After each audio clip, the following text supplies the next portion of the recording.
Hey, how's everyone doing? I have a haul of some comic books to share. I actually have action figure at the end, sort of an action figure, and actually I'm a little sheepish to bring it up, but two slabs to share. Don't ask me how. Just happened. This first book is something I've had ordered for a while, and it just shipped to me because one of the books that was a part of the same lot was really late, so I only just barely got Dynamite Gargoyles issue 1.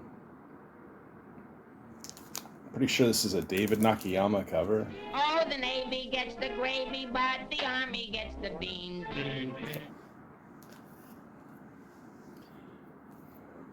From View Askew Universe, Quick Stops #1 from Dark Horse Comics by Kev Smith,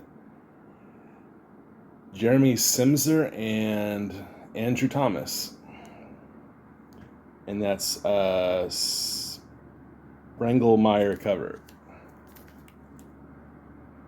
I know this came out a while ago. They're probably on issue 5 by now. To the big city this week. He wants to be a metal singer. No way. I swear, Olaf Metal.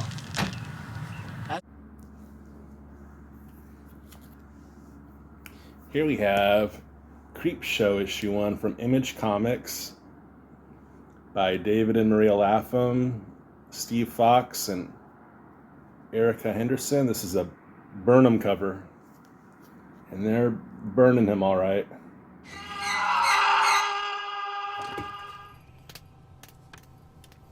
Is that the best you can do, you pansies?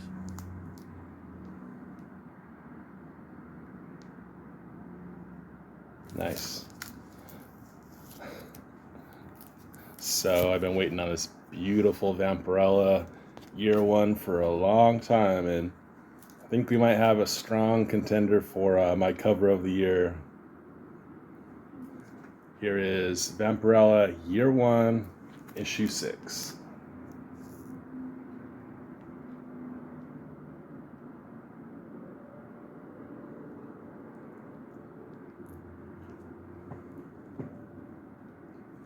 Reminds me a lot of my all-time favorite Vampirella cover. Excuse me. Gotta keep my hands to myself. I need a drink after that.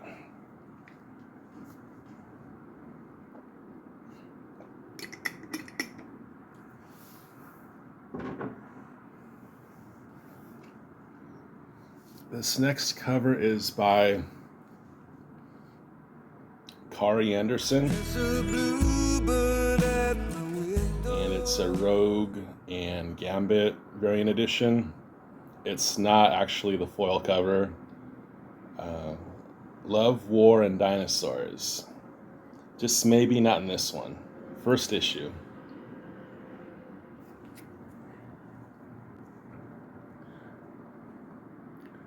That Spidey is so cool. It just reminds me of Spider-Man on issue 5 of,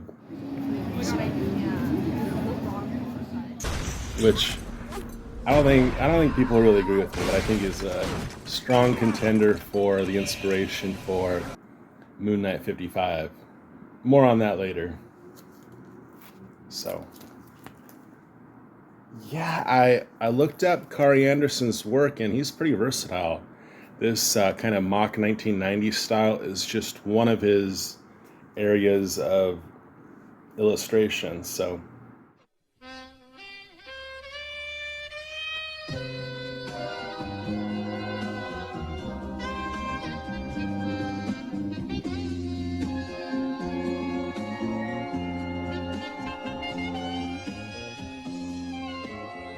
he can do a lot. He's a strong painter.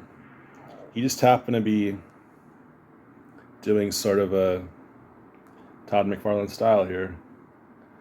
And he's even citing Rob Liefeld, Todd McFarlane, and Jim Lee.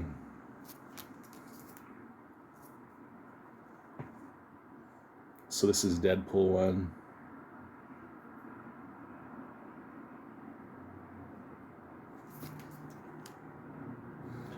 Again, not a gimmick cover. I thought it was. Joke's on me. Not actual foil. Should have read the fine print. You lose. These next 12 books or so I'll run through kind of quick.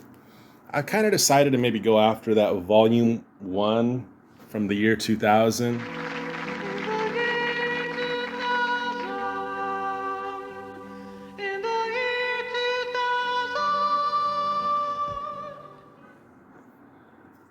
Harley Quinn.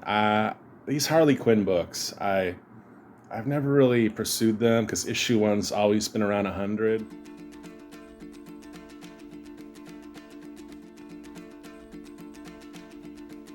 But those early 2000s DC books are cooling off a little bit, and they're becoming more affordable.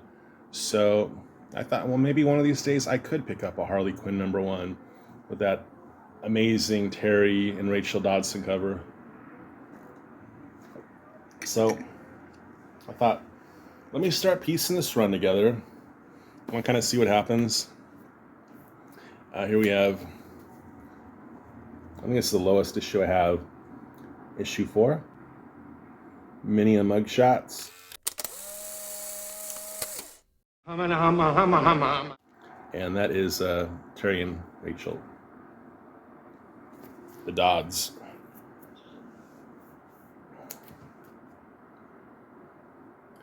I'll throw up the name of this artist because I actually don't know who it is, but it's got a great style, whoever it is. Harley Quinn 26.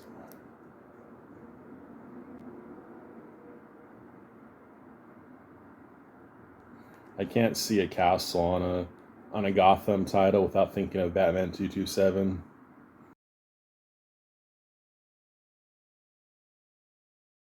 Hi, Mary. Hi. I thought the hurricane season was over. Here is Harley Quinn 27. Awesome. Awesome cover. There's Harley 31 with a team of Lieberman and Fox at this point. This was Wizard Book of the Month for May 2003. In the year 3 of our collection. Harley 30.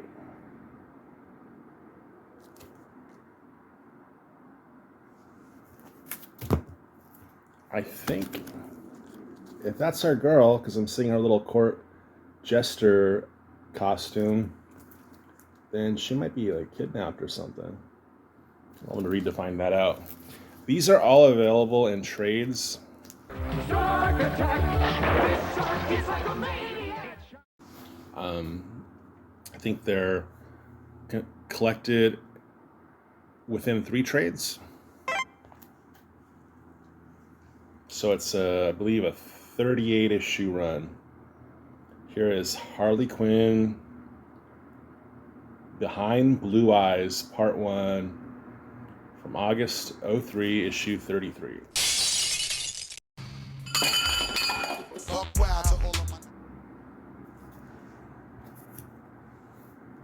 I like this cover. Yes, so Lieberman, Huddleston, and Nixie, collaborative team on this. Nice reflection. Oh, we get a reflection and a shadow cast right over that outlet sockets. Nice. And little girl's got a hand cannon. Was in there with the goddamn hand cannon. Here is Harley Quinn 36.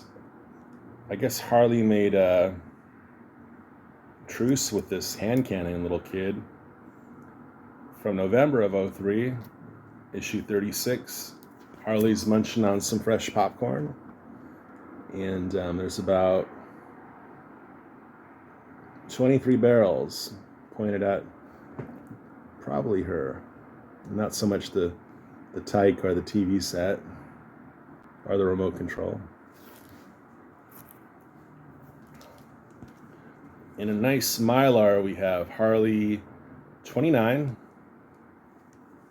This is a book I got from a little tour I did of Excelsior Comics.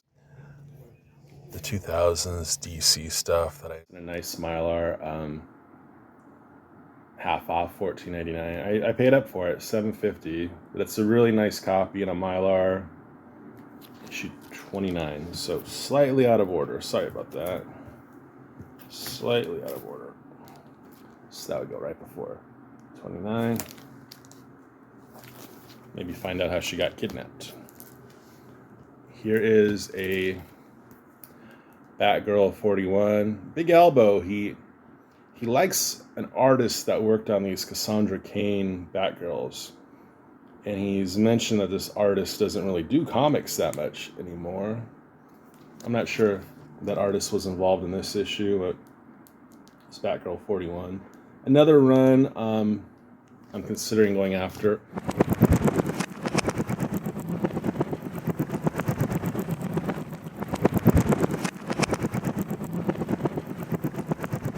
This is like 04. I checked out the trades of this Batgirl run. This I don't know if she is mute or exactly what. I read them a long time ago, but I really like these this particular series of Batgirl.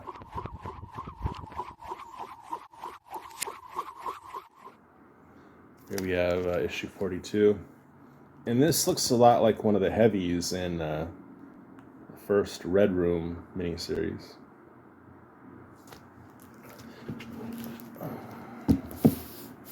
So get to have all the fun of making labels for those.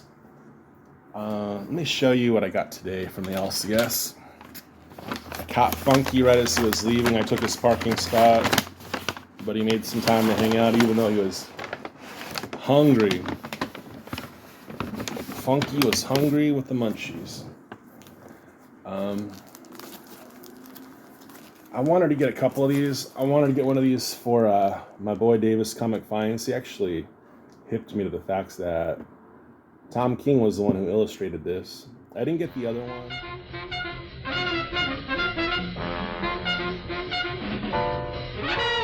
But I did manage to get this Joker, the man who stopped laughing. I don't know why, this kind of art always sort of makes me think of Jean-Michel Basquiat. I don't know why. Basquiat was much more sophisticated, but he did sort of draw in sort of a way that would make me think of this. And it's just really cool. I guess it was an April Fool's. It's on pulpy paper, but they're $5.99. They had another one, but the back cover was creased. So I only got the one. And I guess this isn't quite out yet, or maybe they just threw me a copy. I think this is what? Issue 5 of Danger. Black label. April Fool's variant, issue 5. So I think this is Montoya, and this is the Creeper. And they were cool enough, they pulled this out of someone else's pull list, and they ordered that person another copy, because they know this guy only comes and gets his books like every 2 months, or maybe that person was behind on their pull, and their books are getting pulled on them. So this was what I really wanted. This is what I went for, and it's the new issue of Savage Dragon, number 265. There's also a pretty cool B cover.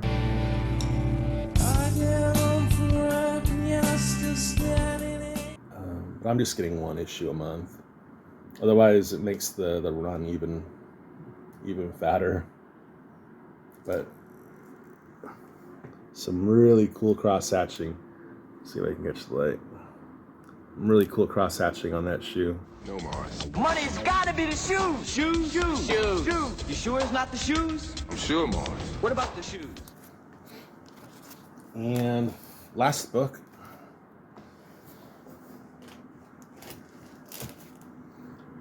Issue 4 of Batman, The Adventures Continue. Issue 4.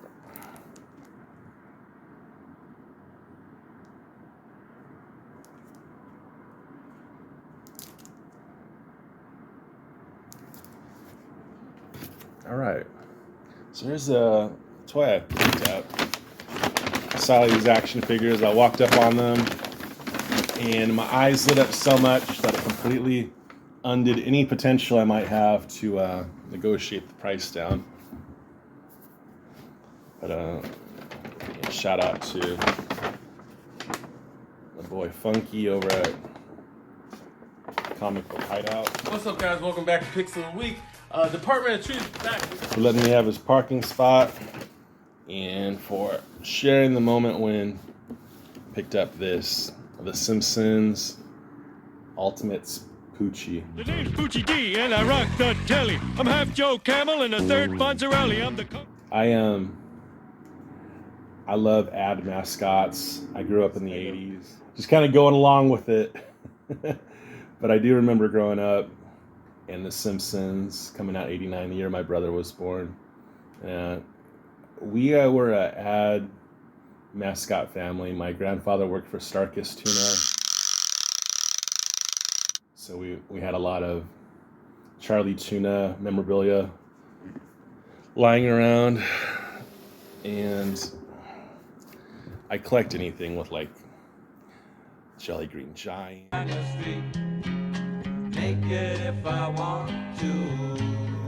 Or I even like baseball logo mascots, that sort of thing.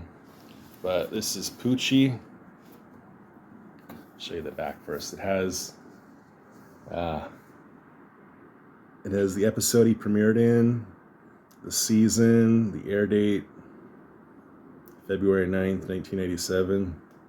Even my school, Carl E. Gilbert School, it had a mascot of a polar bear in a surf shirt and sunglasses. Not just because it's California, Southern California, but because in the 1980s, in ads, mascots, if they were cool, they always wore shades. And they always had surfer chic. This was the Dare, D-A-R-E, to keep kids off drugs era.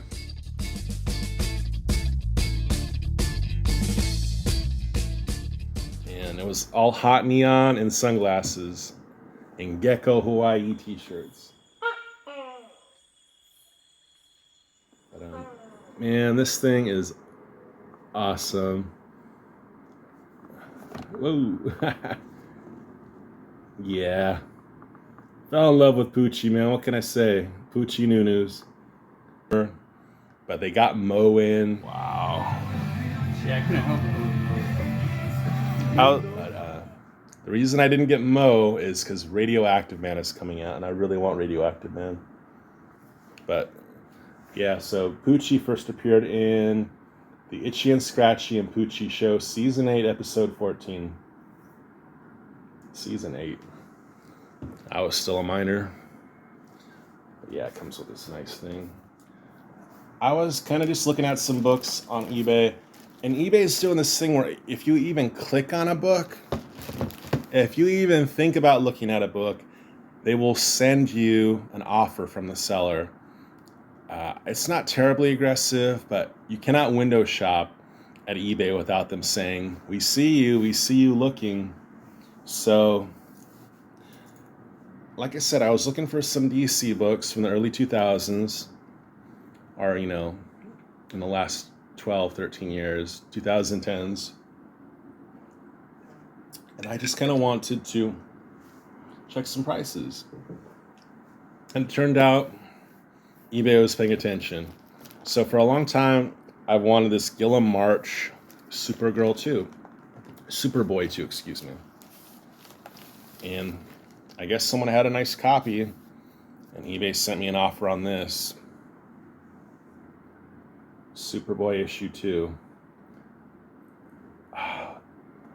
And the 9.6 offer that they were giving me was cheaper than any other raw copies. So, kind of bent my rules. Not that I'm adamantly against encased books, but it was a CGC. It was a good copy. And I just said, you know what? Let's do it. It caught me at a weak moment. I agreed to it. Seller just he gave a price that was too good. I blame the seller for wanting to move his book like hotcakes, and he did, because he sold a slab on someone who doesn't collect them. I guess I kind of do now. In this book right here, I'll admit I like the way the custom label looks, and I just collect this book, and it all kind of ties it together because I brought up Moon Knight 55 a short minute ago. I offered a seller a price I thought he would instantly be insulted by. I offered him an insulting price, and he sent me an offer and said, I can do that. He said he couldn't tell for the life of him why this wouldn't be a 9.8. This book has always this little bit of issue with rubbing right here on the spine. This X-Men game logo. But I think that might be the culprit. The label looks pretty cool. I think it's by David Finch. And I really just wanted the book. Unless this slab arrived cracked and chipped, I knew he'd be good. I gave the guy good feedback. So that's it. Everyone have a merry month of May. Some slabs and a new figure. And yeah, I'm pretty happy. All in all. That's it though. Take it easy and thanks for watching.